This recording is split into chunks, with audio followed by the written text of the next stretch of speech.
So to continue with the same topic of exchange of gases, let's move on, children, and we will discuss each factor one by one in detail. So let's start with the first factor, that is pressure or concentration gradient. As I told you in the previous video, pressure means mass upon volume.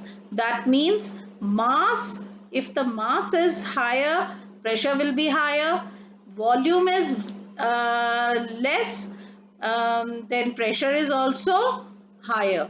It's almost inversely proportional. I hope you understand what is inversely proportional and directly proportional. So if mass is more, pressure is more. But if mass is less, pressure is less.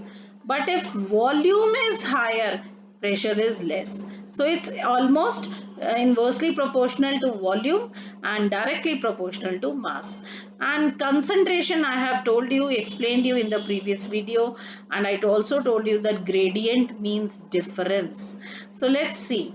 The individual pressure of a gas in a gas mixture is called partial pressure. We all know that air is a mixture of gases. We all know this. Air is a mixture of so many gases. There is nitrogen, there is oxygen, there is carbon dioxide, and so on. Now, what does this partial pressure means? It means the pressure of oxygen in this mixture. So if I want to mention pressure of oxygen in the mixture, then it is called partial pressure of oxygen. If I am talking about pressure of carbon dioxide only, then it means I am talking about partial pressure of carbon dioxide. So again I will repeat, the individual pressure of gas.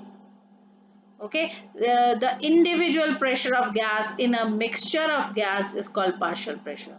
So the partial pressure of oxygen and carbon dioxide are written like this. It is always written with small p O2 and PCO2.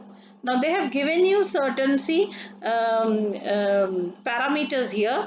Atmospheric air, so atmospheric air, the air which is present in the atmosphere. In the atmospheric air, partial pressure of oxygen is 159 and that of carbon dioxide is 0.3.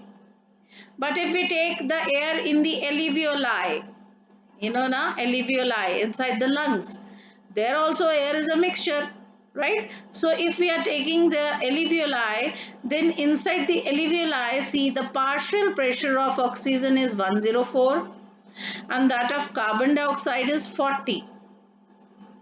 Now if we are going to talk about deoxygenated blood, you know now what is deoxygenated blood, the blood which is not pure, right? So if we are going to talk about deoxygenated blood, the partial pressure of oxygen is 40 and that of carbon dioxide is 45. That is why it is deoxygenated, see, because the amount of oxygen is less and the carbon dioxide is more, hence it is deoxygenated, right? And oxygenated blood, see, the partial pressure is 95 and the partial pressure of carbon dioxide is 40. So this is oxygenated because the pressure of oxygen is higher than that of carbon dioxide.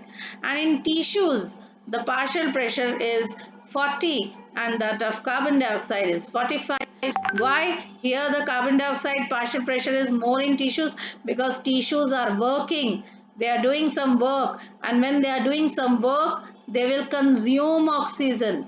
They will use oxygen, and hence the level of partial pressure here will be lower than that of carbon dioxide. So children, this is all about partial pressure. Partial pressure is the individual pressure of a gas in a mixture. Now here in the diagram also you can see this is alveolar air, the air which is present in the alveoli. Here partial pressure is of oxygen is more and carbon dioxide is less, and hence you see this has been given a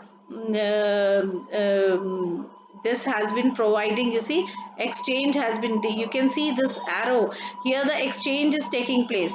Now from the alveoli, the oxygen is given to the blood, and the carbon dioxide from the blood is given to the alveoli.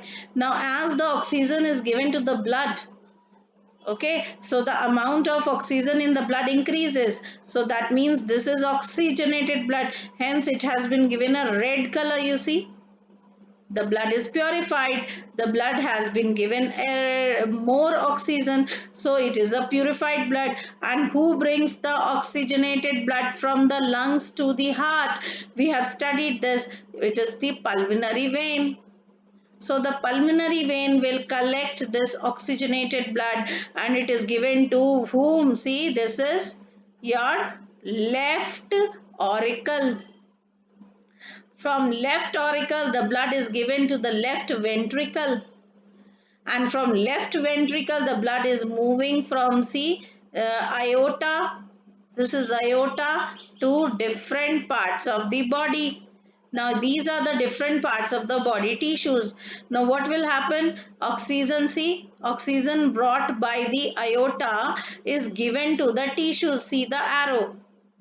Now these tissues will utilize this oxygen for various purposes. They will use this oxygen and they will give carbon dioxide. You see the arrow. They will give carbon dioxide to the blood. Now because the blood has received so much of carbon dioxide from various tissue, various body parts, so it becomes deoxygenated and hence the blue color has been given.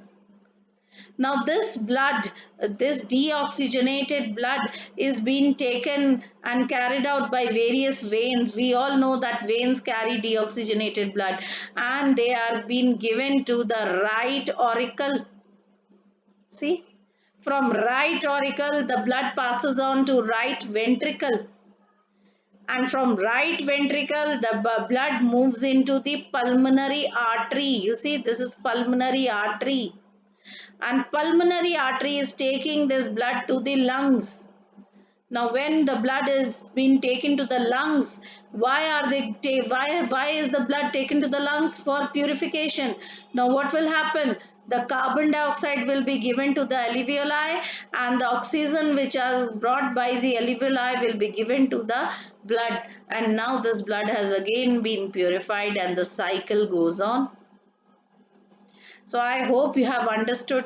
So you can see various partial pressure here in the alveoli is different. Partial pressure here in the deoxygenated blood is different. Partial pressure here in the oxygenated blood is different. So I hope you have understood what is partial pressure.